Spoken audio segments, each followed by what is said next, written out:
Shabbat Shalom, happy Sabbath. We're thankful this morning that we can meet in this fashion. And as you know, it's a double Sabbath. Tomorrow will be the feast of Shabbat, or if we anglicize it, we call it Pentecost. So it's a period of 48 hours that is solely for Yahweh. As we spoke earlier, and we remind ourselves that Yahweh has made a 168-hour week, and he decided to give us 144 hours, and he would take 24 hours for himself. And he has asked us not to tread on this period of time, but to treat it with respect and to meet with him, wherein we will not neglect the assembly of the brethren during these sacred hours. This morning, I would like to talk about Yah's divine harvest. That's our subject today. Yahweh's divine harvest.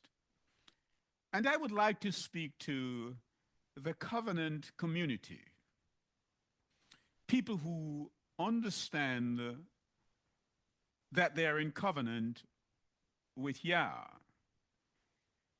And being in covenant with Yah, it means that you are obligated to obey what he says. We need to understand that. In fact, I would like to read Deuteronomy chapter 10 and verse 12. And now, Yisrael, that's the believers, what doth Yahweh thy Elohim require from thee? But to fear Yah, thy Elohim, to walk in all his ways, and to love him, and to serve Yahvah, thy Elohim, with all thy heart, and with all thy soul. As you look at that text, you will see that love is the outcome. It's not the first thing you do. The first thing you do is to fear Yah. Often you hear people say, well, all I need to do is to love him. That's not what he says. Moses is here asking, what does Yah require from his people? The first thing is to fear him and then do what he says, his commandment. And he himself, Yeshua, did say that if you love me, you will keep my commandment. He said that in Yohanan chapter 14 and verse 15. So I really want to talk to the covenant community, people who are obligated in that it is required by law to do the things that they're doing. I don't want to talk this morning to the hyphenated believers. By that I mean people will come and people will say, well, you know, I'm a Baptist. Another one will tell you, I'm a Pentecostal Christian. I'm a Seventh-day Adventist Christian. I'm a Wesleyan. We're not talking to hyphenated believers, because the word says he has one flock. And if he has one flock, that one flock, as you know, is Israel. The minute you give your life over to him for control, you become an Israelite. You're no longer hyphenated. And so the perspicuity of the text suggests that love is not the first instant, but having done the commandments, you then prove that you love him. And so you demonstrate love. You don't just talk love. And many have a knowledge of him, but if you're not doing what you know to be true, then the word says, in vain do they worship me. That's what the word says. Yeah. Now, you will recall in the book of Shemot, in chapter 19, turn with me there to verses 5 and 6. Now, therefore, if you will obey my voice, said Yah, speaking on Mount Sinai to the children of Israel, and he's letting Moses know that you need to take these words to them and let them know that if they will obey me and keep my covenant, then ye shall be unto me a peculiar people. He says, all the world is mine, all the people and all the resources on the earth, they're mine. But if you, as a people, obey me, you will be among them the first crop. You will be a peculiar people if you obey me. You will stand out loftily in grace and in resources if only you obey me. He's speaking this to the children of Israel soon after they were liberated from slavery. For all the earth is mine, and ye shall be unto me a kingdom of Kohanim, a kingdom of priests. What an offer! And Kodesh nation, you'll be holy unto me. These are the words which you shall speak unto the children of Israel. Moses went down, spoke to them, and they said to him, all that Yah says, we will do. Now, the thing you notice here is this. Yah did not yet tell them what they had to do. Hitherto, he had said nothing about what they have to do, but they said, whatever he says, we will do. Because they know that Yah's word is true, and he would not act except in their best interest. And so, in today's contemporary world, there are too many what I would call heritage Christianity or heritage members. And what do I mean by an heritage member? One who is dedicated to him or herself to the doctrinal traditions of the denominational church and is most ebullient in their curation of these doctrines, some of which are often not even scriptural. Thereby, they preserved these artifacts of the church.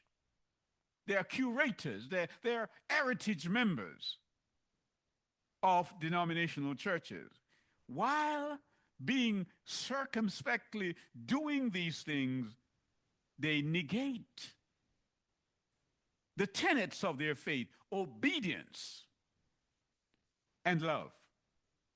And so, as I indicated earlier, I just want to talk to the community of believers. So come with me to the book of Matthew chapter 13. In this passage, you would have read in times gone past that there are 7 parables. And the word says, Yah did not speak to the people except he spoke in parables. And the disciples understood it, but it was not for the multitude. So he was speaking to a specific people. And notice these parables. They were delivered in such a way that they were to evoke a response for you to ask questions. But often they did not ask questions, but the disciples did. So Yah would take a simple earthly story to teach a profound spiritual meaning. And he would leave it at that. But the people were not curious enough to want to find out what they mean. Matthew 13. Come with me, and we'll start at verse 24. Another parable put he before them, saying, the kingdom of heavens hath become like a man sowing good seed in his field. And while men were sleeping, his enemy came and sowed over darnel in among the wheat, and away he went. And when the blade shut up and brought forth fruit, then appeared the darnel also. And the servants of the householder coming near and said to him, Sir, was it not good seed thou didst sow in the field? Whence then hath it darnel? Sir, you sowed good seed. So how come they are now commingling with tares? How could that be?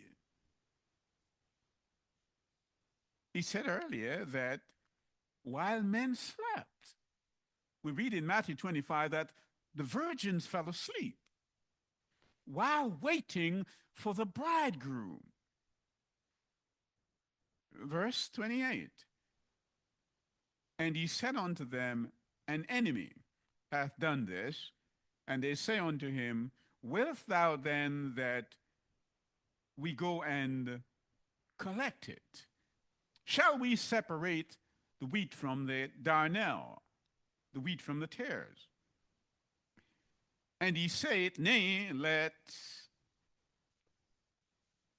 lest at any time, while collecting the darnel, he uproot along with it the wheat. Suffer both to grow together until the harvest, and at harvest time I will say unto the reaper, collect ye first the darnel, and bind it into bundles, with a view to the burning it up, but the wheat be gathered into my barn. Leave it alone. I will send angels to do that work. I will separate, because darnel looks very similar to wheat when they're growing. It's only at harvest time you are able to tell the difference, because the wheat, so loaded with fruit, it bows almost in reverence, whereas the darnel stand puffed up upright and it doesn't bow. You can see that when both are growing at the same time, but at the harvest time you will see that. Many people have read this. Some have studied it. And they go away with the idea that people must remain in the church together until Yeshua comes, and when he comes, he will do the separating. That's the general idea that most people have. I would like to deposit a view based on my study. Yeshua says there are three harvests. There is the barley harvest, Pesach, we call Passover. And there is a Shabbat, the Feast of Pentecost, the wheat harvest. And there is a grape harvest, which is in Tishri, Tabernacles. In Matthew here, he's dealing with Shabbat. He's dealing with Shabbat, the wheat harvest. You don't reap wheat at the end of the year, which would be the fruit harvest. So the disciples here were concerned about this telling. They wanted to know what it meant. They were not incurious, as some people are. They heard it, and it evoked a response in them, and so they came to him. Come with me to verse 36. Then dismissing the multitudes, he went into the house, and his Talmudim, his disciples, came near to him, saying, "Make quite plain to us the parable of the darnel of the field." Now understand something. Yeshua made it clear that the field is the world, not the church. And he answering them said, "He that soweth the seed, the good seed, is the Son of Man. And the field is the world, and the good seed, these are the sons of the kingdom, and the darnel seeds are the sons of the evil one. And the enemy that sowed them is the adversary, and the harvest is the conclusion of the age, and the reapers are the messengers, they're the angels. Just therefore as collected is the darnel, and with fire is burned, so will it be in the conclusion of the age. Verse 41, the Son of Man will send forth his messengers, and they will collect out of the kingdom all the causes of stumbling and the doers of lawlessness. So understand what's going on here. Because as I indicated before, that people usually associate it with two groups of people commingling in the church. But he says, no, this is the field where he sowed them, is in the world, not in the church. So when you evangelize and you win a soul and bring that person in, you take that person from the field and you bring them into his barn, waiting for his coming.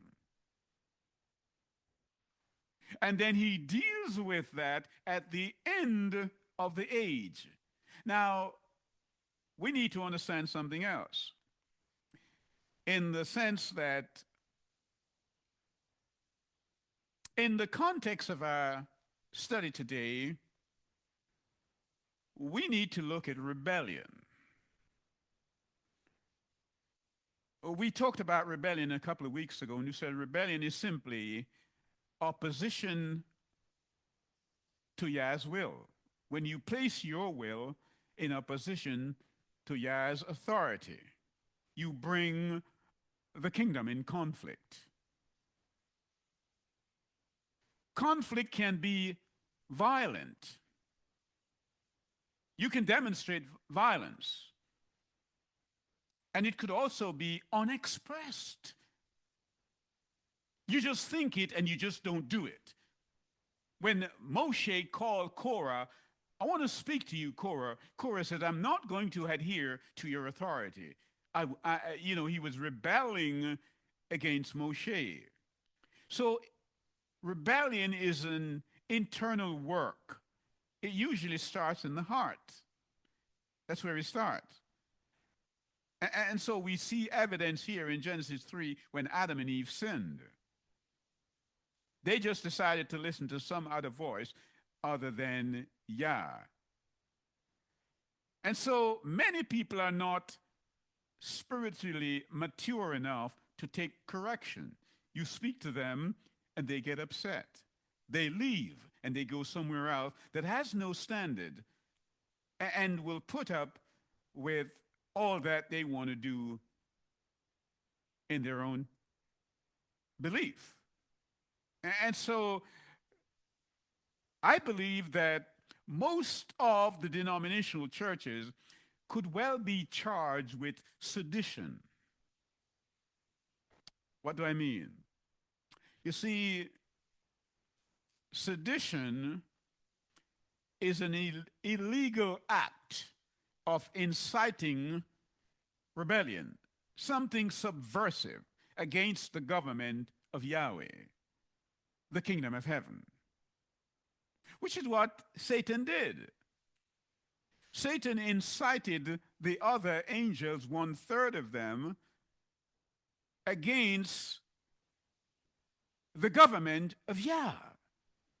And so when you break the Shabbat, when you don't keep the Shabbat to which you were called to be a guardian, a custodian of, and you don't keep the feast days, you are in rebellion.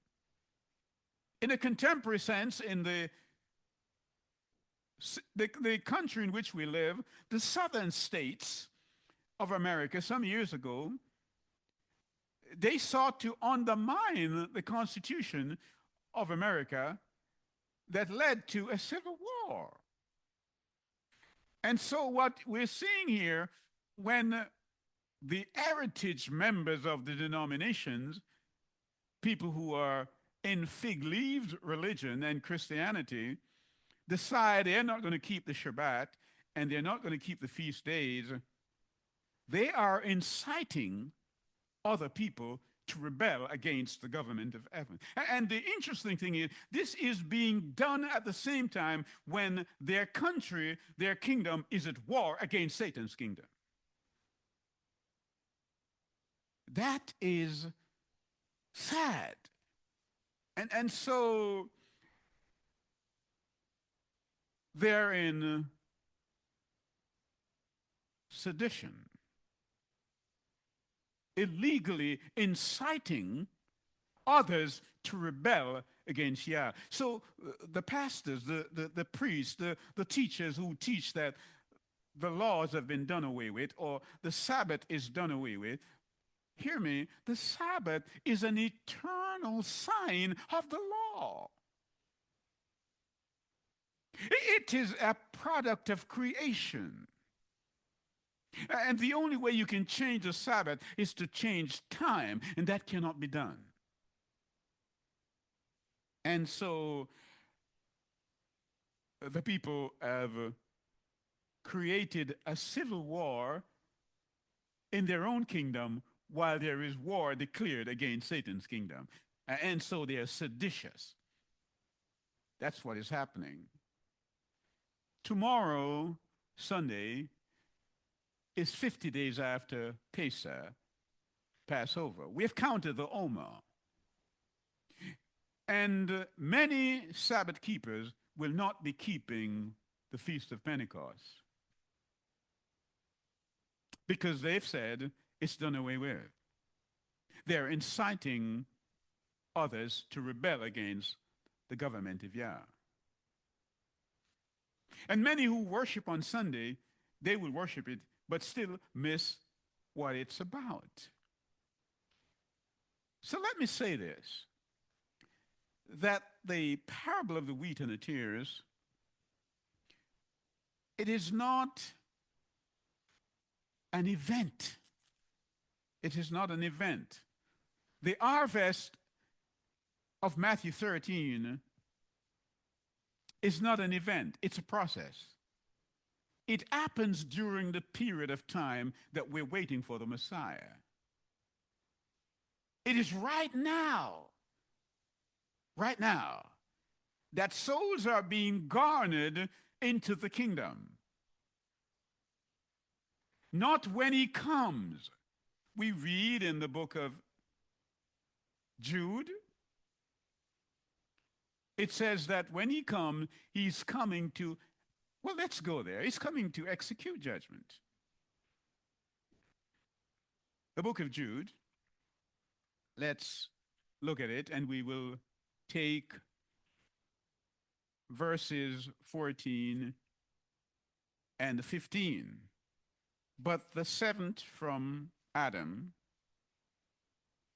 Enoch, prophesied even of these, saying, Lo, Yahvah hath come with his Kodesh myriads, to execute judgment against all, and to convict all the unrighteous of all their works of unrighteousness, which they committed in unrighteousness, and of all the hard things which they have spoken against him, sinners unholy.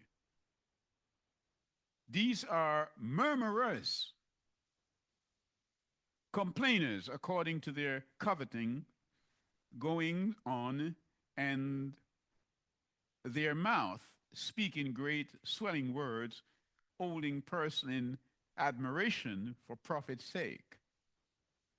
They respect other people because they have money.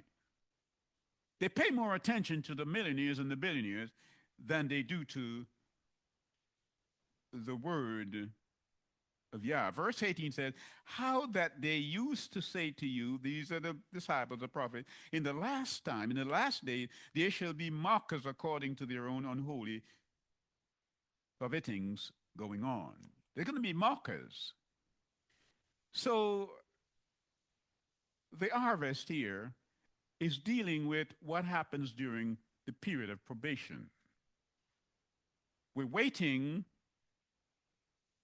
because Yeshua, as we know, he is in the most holy place. That's where he is. And so when he comes, he's not coming to sort out people's lives. He's coming to execute judgment, which means that judgment has already taken place. Now you're ready to understand what I'm talking about in 1 Peter 4:17. Peter says that judgment must start in the house of Yah. That's the feast. That is the wheat and the tares. When the wheat and the tares are taking place, judgment is taking place with the church to separate one from the other. We've got to understand that.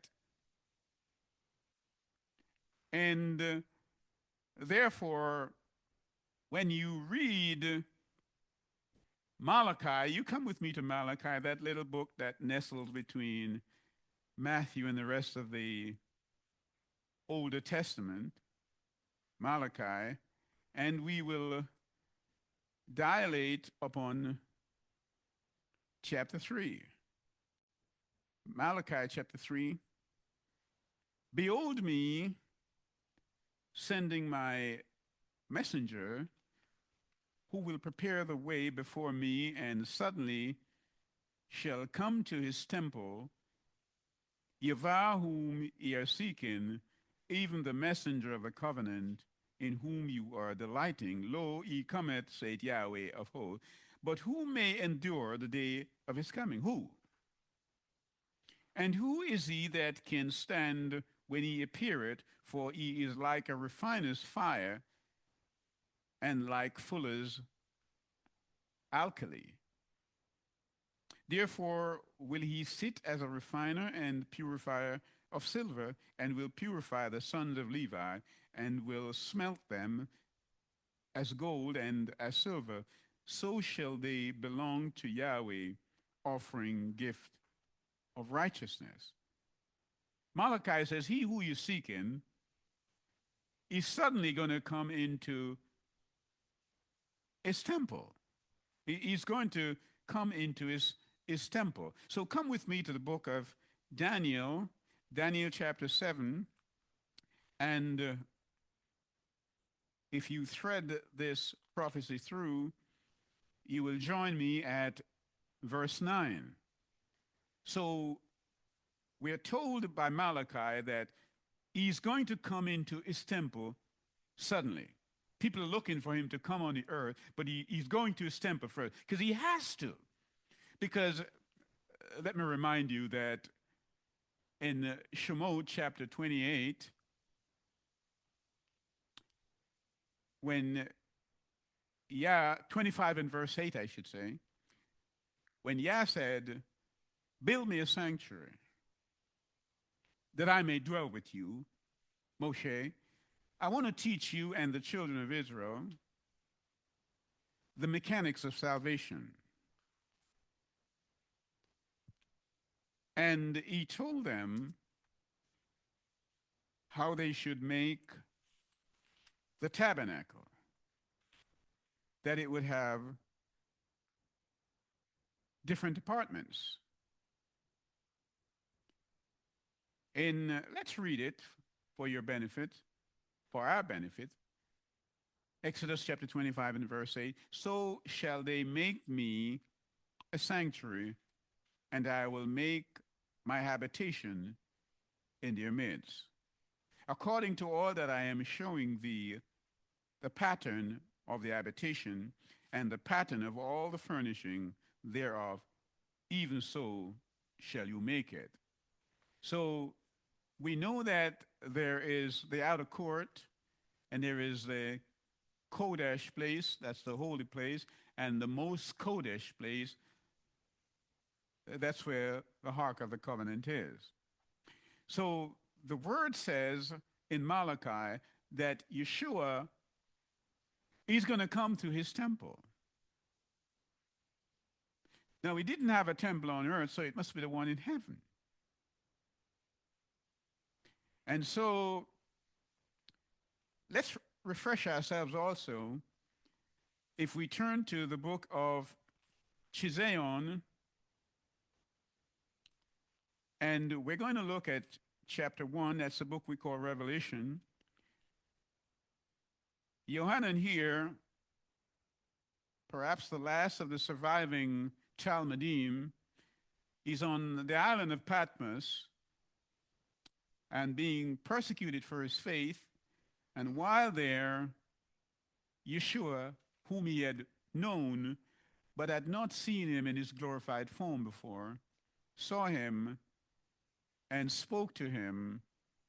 And in verse 12, that's Revelation 1, Yohanan said, and I turned around to see the voice which was speaking with me, and having turned, I saw 7 lamps of gold. And in the midst of the lamps was like one, the Son of Man, clothed with the robe reaching to his feet, and girt about at the breast with a girdle of gold. If you understand the sanctuary, you do not have to conjecture here. Yohanan said, as I looked, I saw him in the midst of the candlesticks. So immediately what you do, you go back to the Older Testament and you read where in the tabernacle was placed the candlestick, the menorah. We know that was in the holy place. So Yohanan says, I saw him in the holy place, in the Kodesh place. That's where I saw him. So when Yeshua ascended into heaven, as we read in Acts chapter 1, he ascended just like the priest, the Kohanim, would do on a daily basis in Israel. They would minister in the holy place. That's where Yohanan said, I saw him. But Malachi is telling us that he's going to move. So come with me now to Daniel chapter 7. And as we read verse 9. I continued looking until that thrones were placed, and the ancients of days did sit, whose garment like snow was white, and the hair of his head like pure wool. His throne was flames of fire, and his wheels burning fire. A stream of fire was flowing on and issuing forth from before him. 1,000,000 waited on him, and 10,000 times 10,000 stood before him.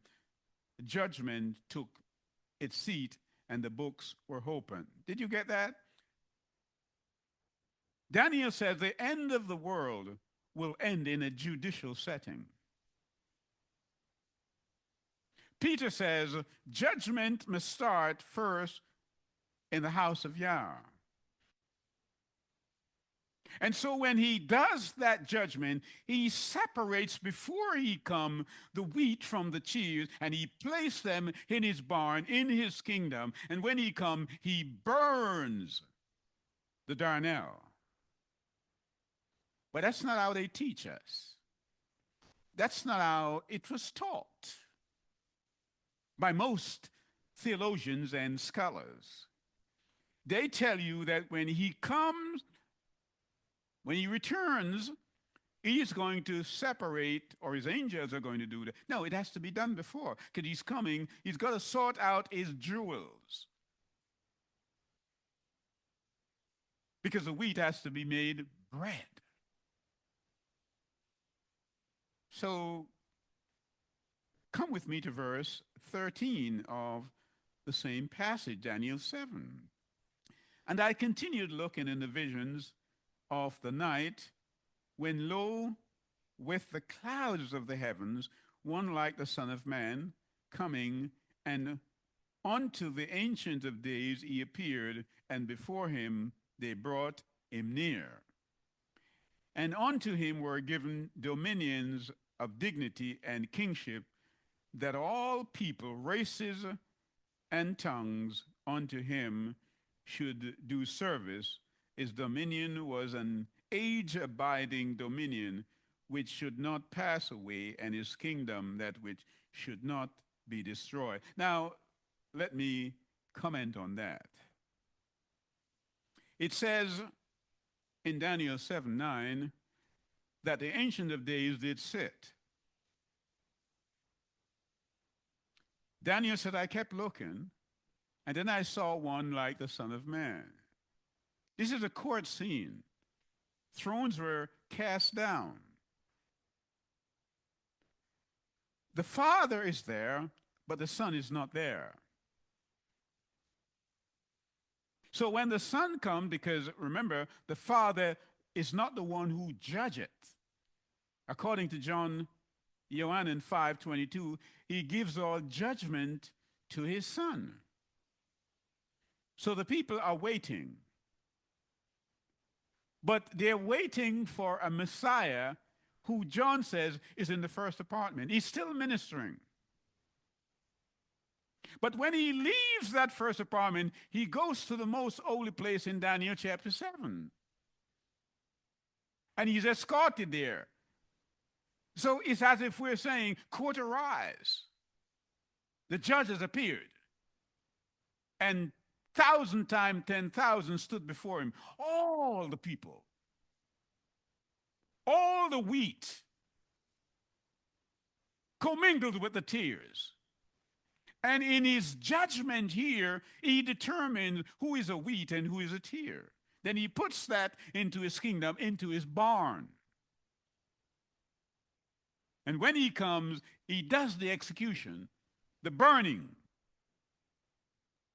We've got to understand that, because if we keep waiting, think, yeah, it's going to come and sort out the church. No, that's not what he said.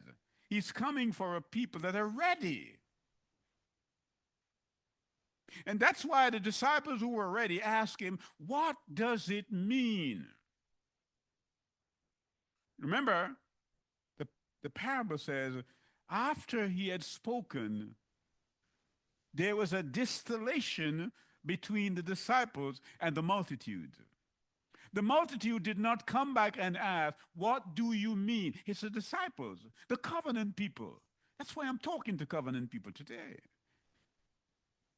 Not the hyphenated people, not the Constantinian people, but people who are obligated to Yah. And I've heard it said more than once that the Sabbath is a seal. And yes, the Sabbath is a seal, but it's an eternal seal of the law. So while we're waiting for the Messiah, we've got to understand one thing. And I'm going to ask you again to dutifully join me in Revelation 22. Revelation 22, that's Chiseon. As I indicated, Yeshua is conducting a judgment first of the assembly, of the church. When he comes out, when court is finished, and he takes off his Kohanim vestments, his priestly garment, and he comes out, there is no more advocate in the courtroom. There is no more judge in the courtroom. All the people are now determined by way of how they lived, who is destined for the kingdom and eternal life, and who is destined for eternal damnation. So verse 11 says, if you're caught in that pose, that Kodak moment, where eternity snaps you and your mug shot is caught, where you're caught in sin, the word says, or in righteousness, he that is doing unjustly, let him do unjustly still. Remember, you're justified before Yah by the righteousness he puts in you. So how did you end up being unjust? Because you put your will in opposition to his will. That's how you become unjust. And he that is filthy, let him be filthy still. And he that is righteous, he that is Zadik, let him do righteousness still. And he that is Kodash, let him hallowed still. So once Yeshua comes out of that court scene and he does the judgment with the church first, the judgment we read of, the white throne judgment in Revelation, that's for the wicked. That's not for the church. So it's in the process, not an event. While we wait for him, that the wheat is separated from the tares and placed in his barn in the kingdom. When he comes, he executes the judgment. We must understand that. So therefore, we must now turn to the book of Ezekiel. And so I want to make the distinction between the seal of the Sabbath and this seal here in Ezekiel chapter 9. Two different seals. As I indicated earlier, the seal of the Sabbath is an eternal seal of the law. The law doesn't change. So in Ezekiel 9, the word says, then cried he in mine ears with a loud voice, saying, draw near he that have charge of the city, even every man with his weapon of destruction in his hand. And lo, 6 men coming in out of the way of the upper gate, which looketh towards the north, even every man with his destructive weapon in his hand, and one man in his midst, clothed with a linen, having a scribe's inkhorn by his side. So they came in and stood beside the altar of bronze. He's taking notes, and he writes with an iron pen. Ezekiel 8 tells us what was going on in the tabernacle, in the temple. Many things were going on, and the people did not say anything. They did not sigh, and they did not cry. But the man with the inkhorn was writing down the details. And Ezekiel the prophet was brought from where he was in Babylon to witness why Yah was doing what he's doing. We see in chapter 10 of Ezekiel how the Ruach left and went up into the threshold of it left. He left. So the things that were happening in the churches, even as in the temple, I should say, as they are happening now in the churches, people are keeping quiet because they say, this is Yah's church. It will not go down. But Jeremiah says, come now. Chapter 7, verse 12. Go and look in Shiloh, where my name was at one point, what I did to it because of the way the people conducted themselves in worship. Go and look. Go and look on the 9th of Av, what happened to Solomon's temple. Go and also look in 70 AD when Titus came and ransacked the second temple. Go and look.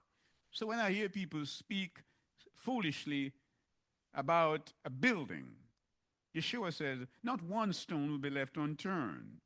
So let's go back to Ezekiel chapter 9. It says, and for emphasis, I'll read again, and lo, 6 men coming in out of the way of the upper gate, which looketh towards the north, even every man with his destructive weapon in his hand, and one man in their midst, clothed with a linen, having a scribe's inkhorn by his side. So they came in and stood beside the altar of bronze. And the glory of Elohim of Israel lifted itself up from off the cherub where it had been unto the threshold of the house, and it came into the man clothed with linen, who had the scribe's inkhorn of his side. So the first thing that leaves when a church is in mess is the Ruach, the Spirit of Yah. And so my question to you, if the Ruach leaves, what are you doing there? And perhaps, unless you don't have the Spirit, then you wouldn't know that the Spirit had left.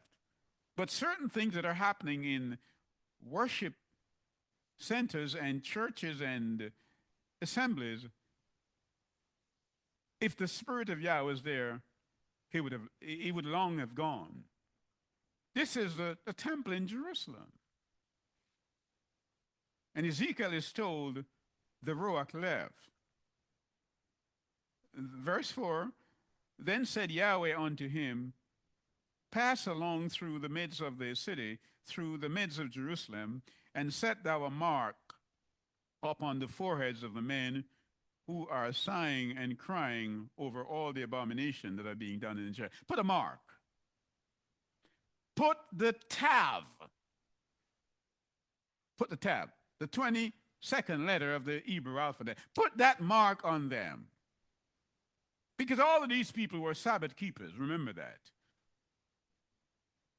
They were Sabbath keepers, but put another mark on them. Put the tav on them. Why? Because they sigh and they cry of the abomination that is taking place in the temple. Put it on there. But the ones who keep quiet and the ones who want to be heritage members of the church, they curate all the artifacts of the church. and they keep it clean, not spiritually, but physically, annihilate them. Let's read.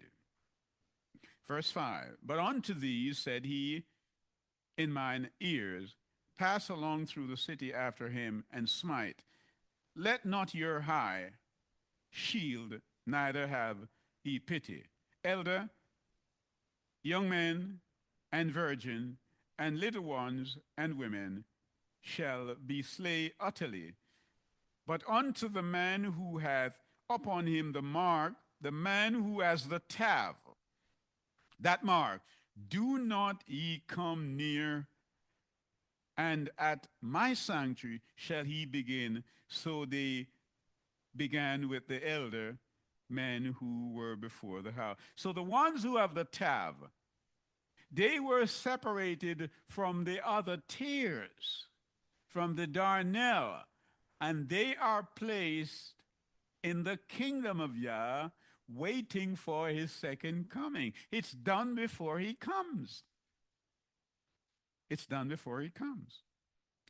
So let's move from where we are and go back to Mount Sinai, chapter 19. Yah says, if you obey me, although everything belongs to me and all the people in the world belongs to me, you will be different. You will be a peculiar people. You will be that light upon the hill, this incandescent light, that when people see you, they will ask questions like, why do you shine so bright? And we would tell them it's because we have a covenant relationship with Yah. And they will want to know more, and we will noise his name abroad and bring glory to him. But as we know, they soon found a golden calf and started worshiping that golden calf. Now, let's move forward 1,500 years, because as you already know, Yah came down on the day of Pentecost and spoke morality to the people. That was a day of Pentecost when the Ruach came. And so 1,500 years in the book of Acts, we're going to look at what transpired. But before we look at chapter 2, let's join me in chapter 1 of the book of Acts. Verse 4 says, and being in the company of them, Yeshua charged them from Jerusalem, don't be absent, don't leave Jerusalem,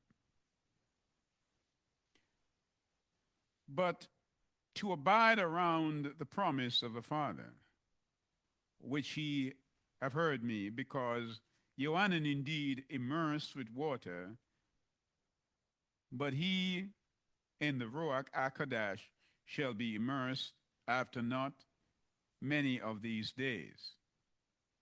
So Yeshua ascended on the 40th day after Passover. And he told his disciples, don't leave Jerusalem, because in 10 days' time, the Ruach is coming on the day of Pentecost. Now, the people who say that the feast days, the festivals, are done away with, have they not read this? Yeshua is leaving. He's going away, and he's letting them know, don't leave. I'm sending the Comforter, and he will be coming on the day of Shabbat. He's coming tomorrow. He's coming on the day of Pentecost. And the churches, the denominational churches, with their heritage members, are saying these things are done away with. But let's read chapter 2 now. And when the day of Pentecost was filling up a number of days, they were all together of one intent. The question was asked this morning in Sabbath school. What is the difference between the New Testament church, the first church, the early church, and the contemporary church? They had one mind. When there came suddenly out of heaven a sound just as of a mighty rushing wind, and it filled all the house where they were sitting, and there appeared unto them, parting asunder, tongues like as of fire, and it sat on each of them, and they were all filled with the Ruach Akadash, and began to be speaking with other kind of tongue, just as the Ruach was giving unto them to be sounding forth. Now there were in Jerusalem sojourning Jews, Yehudis, reverent men from every nation who were under heaven. Did you get that? Every nation that were under the heaven were represented here at Pentecost. This was after Yeshua's ascension. The churches teach that they're done away with. But these people were still coming to keep it. Can we not read? Let me say that again. Yeshua ascended 40 days after Passover. 10 days later, which is the counting of the Omer, the people from all over the world came together to keep the feast of Pentecost, which we will be keeping tomorrow, because we too are told to guard the Sabbath. It's a Sabbath. It's a back-to-back Sabbath. And so if you are not keeping it, you are in rebellion. And the question needs to be asked to you that was asked to King Saul. Does Yah prefer sacrifice than he does obedience? Does it? You can pay all the tithes you want to pay. You can sing all the songs you want to sing. You can read all you want to read. But if you're not doing it the way Yah says, he says, in vain. And so I can see a time coming when you will wail in anguish to Jeremiah 8 and verse 20. What happened in Jeremiah 8 and verse 20? The harvest is past. And what happened? Summer is ended. And you're not saved. Because you did not keep Passover. You did not keep Pentecost. And you did not keep Tishri. You did not keep Tabernacle. You missed all three. And so you're wailing now. Because Yeshua is no longer in the temple. He comes out. The summer is ended. The festivals are finished. And there's nobody here to hear your prayer anymore. There's nobody in the temple. He's taken off his Kohanim garment. And he's already taken note because he's done the judgment with the church, according to 1 Peter 4:17. The word says, these men had come from all over the world.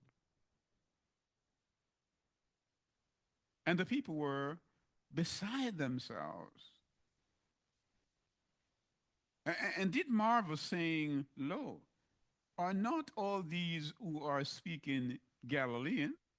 How then do we hear each one in his own language in which we were born? Parthian and Medes and Elamites and those dwelling in Mesopotamia, this is Babylon, Judea and Cappadocia, Pontus, Asia,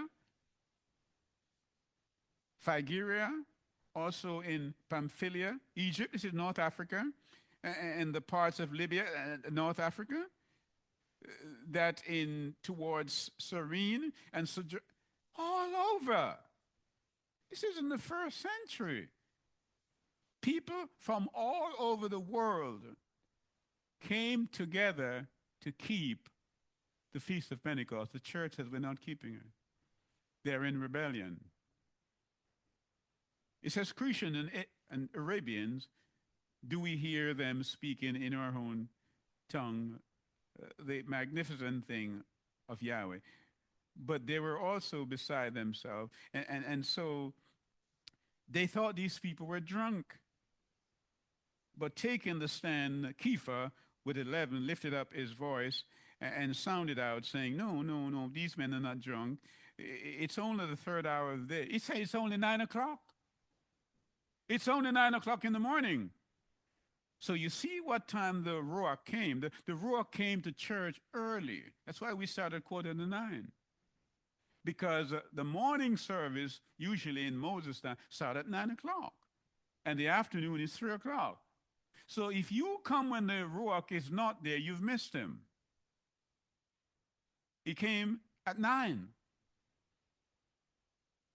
And so those denominational heritage churches that starts at 10:30 and 10 o'clock, he was already waiting for you. And so Peter said, no, this is what the prophet Joel spoke about back then. This is it. And so don't misunderstand what is going on. Peter is trying to explain to them that this is what he spoke about. And so the thing is this, that Peter was relating this to a prophecy. So come with me to the book of Joel as we bring this thing to a logical closure. Tomorrow we want to look at Ruth and Boaz and how that played itself out, a beautiful romance, and that man we call the kinsman redeemer, or the Goel. So Joel chapter 2, verse 23. Ye sons of Zion, then exalt and be glad in Yahweh your Elohim, for he hath given you the seed rain in the right manner. Yea, he hath caused to descend for you a downpour of seed rain and of the harvest rain in the first month. So we're talking here about the former and the latter rain. That's what we're talking about. Peter is trying to explain that Pentecost was the former rain. And the latter rain is to come. And so shall the threshing floors be filled with corn, and the vats overflow with new wine and oil. Then will I make good to you the years which were eaten by the swarming locust, the grass locust, and the corn locust, and the creeping locust, even my great army which I sent among you. And ye shall eat and be satisfied, and shall praise the name of Yahweh your Elohim, who hath dealt with you wondrously. So shall my people be abashed unto times age abiding. So shall ye know that in the midst of Israel I am. I'm with you. And that I, Yahweh, am your Elohim, and none else, and my people shall not be abashed unto times age abiding. And it shall come to pass afterward, I will pour out my spirit. That's what happened at Pentecost in the former rain. Upon the flesh, and your sons and your daughters shall prophesy. Your old men shall dream dreams, and your young men shall see vision. Peter is saying there is a second part to this. So the prophecy of Joel was partially fulfilled in Acts chapter 2. So in the latter days, the now days, when the rain comes to ripen the fruits, this is going to be the fruit of tabernacle. That's why Yeshua says, by their fruits you will know them. And so we want you to understand that, as I indicated, that this thing is not an event. And the fact that we have, some of us, remained in rebellion. You've incited rebellion against Yah in the sense that you are not only not keeping them, you are teaching other people not to keep them. You are seditious. And so come with me to Isaiah 58 very quickly, and we read verse 13. If thou turn away thy foot from the Shabbat, from doing thy pleasure on my Kodesh day, and call the Sabbath a delight, the Kodesh of Yahweh, honorable, and shall honor him, not doing thine own ways, nor finding thine own pleasure, nor speaking thine own words. That's what you ought to do. He says, on these holy days, the words you speak that are yours, the things you do, that you get pleasure from, it's wrong. You don't go hiking on a Sabbath, do you? No. That's pleasurable. You are the only one getting pleasure from it. He said, what happens on a Sabbath, it must be for Yah himself, no one else. If you're deriving pleasure from it, you're doing wrong. Even your conversation. Cheap laughter. Who gets pleasure from it? We got to learn to be obedient. It's obligatory. We're obligated to him, to be obedient to him. May we understand that, and perhaps in so doing, we will become a wheat in his barnyard. In Yeshua's name I pray.